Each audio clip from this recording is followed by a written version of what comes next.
ជា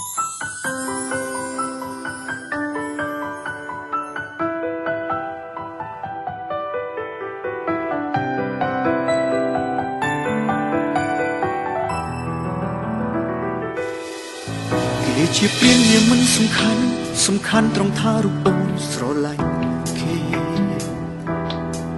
បងឈរយំអូនមិនឃើញទេ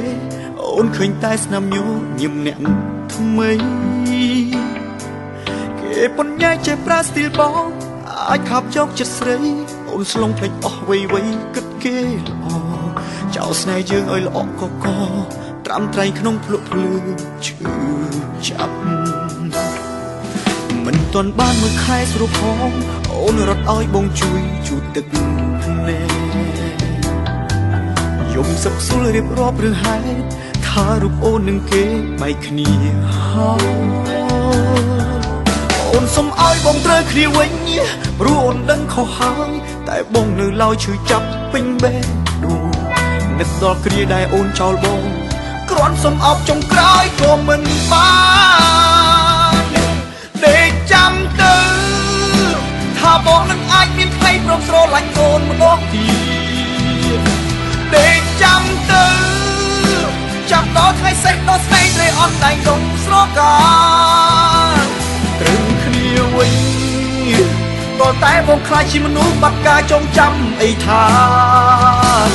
ទើបខួរក្បាលគ្មានសេះសល់អ្វីសម្រាប់គុំគួនខឹងស្អប់មាសមេ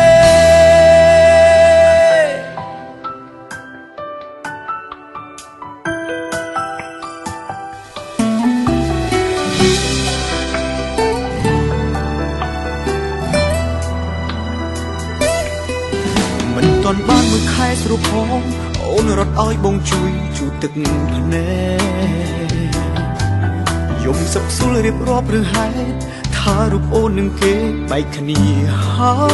យអូនសុំឲ្យបងត្រូវគ្នាវិញព្រោះអូនដឹងខុសហើយតែបងនៅឡើយឈឺចាប់ពេញបេះដូងនឹកដល់គ្រាដែលអូនចោលបងគ្រាន់សុំអោបចុងក្រោយក៏មិនបាន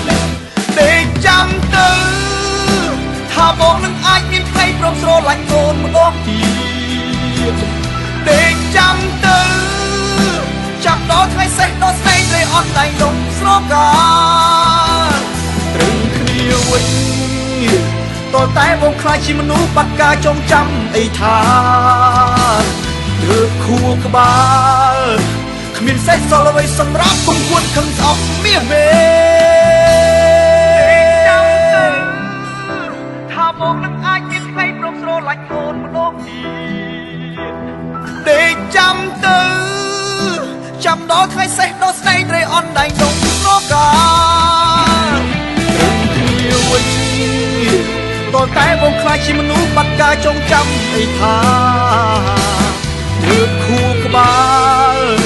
គ្មានសេះសល់អ្វីសម្រាប់គុំគួនខឹងស្អប់មាសមេ